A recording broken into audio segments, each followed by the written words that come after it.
একদিন এক ছোট শিশু তার মায়ের সাথে বসেছিল। মা তাকে জানালেন, আজ তুমি রাসূলুল্লাহ সাল্লাল্লাহু আলাইহি ওয়াসাল্লামের সাথে দেখা করবে।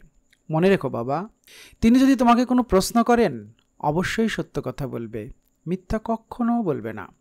শিশুটি একটি ভয় পেল। সে জানত অনেক সময় নামাজ ঠিক মতন পড়ে না, কখনো ছোট ছোট ভুলও করে। মনে মনে ভাবল, যদি নবীজি সাল্লাল্লাহু আলাইহি ওয়াসাল্লাম কিছু জিজ্ঞাসা করেন, কি উত্তর দেব? কিন্তু শেষ পর্যন্ত সে ঠিক করল, সত্য বলবো। কিছুক্ষণ পর রাসূলুল্লাহ সাল্লাল্লাহু আলাইহি ওয়াসাল্লাম শিশুটির কাছে আসলেন।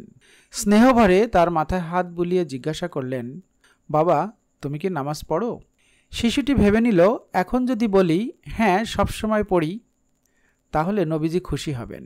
কিন্তু মা বলেছে, সত্য ছাড়া কিছু বলবে না।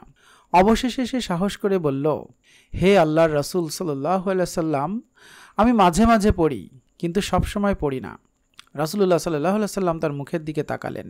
তিনি মুচকি হাসলেন। তারপর বললেন, যদি আজ তুমি মিথ্যা বলতে, আল্লাহ হয়তো তোমাকে চিরকাল মিথ্যাবাদী বানিয়ে দিতেন। কিন্তু তুমি সত্য বলেছ, আর আল্লাহ সত্যবাদীদের ভালোবাসেন। এই কথাগুলো শুনে শিশুর চোখে আনন্দের ঝিলিক দেখা দিল। ছোট্ট একটি সত্য কথা তার জন্য দোয়া হয়ে গেল। রাসূলুল্লাহ সাল্লাল্লাহু আলাইহি ওয়াসাল্লাম বলেছেন, সত্য মানুষকে নেকির দিকে নিয়ে যায়, আর নেকি মানুষকে জান্নাতে পৌঁছে দেয়। তাই প্রিয় ভাই ও বোনেরা, ছোট বলে কোনো সত্যকে ছোট করে দেখবেন না। প্রতিটি সত্য কথা জান্নাতের পথ খুলে দেয়।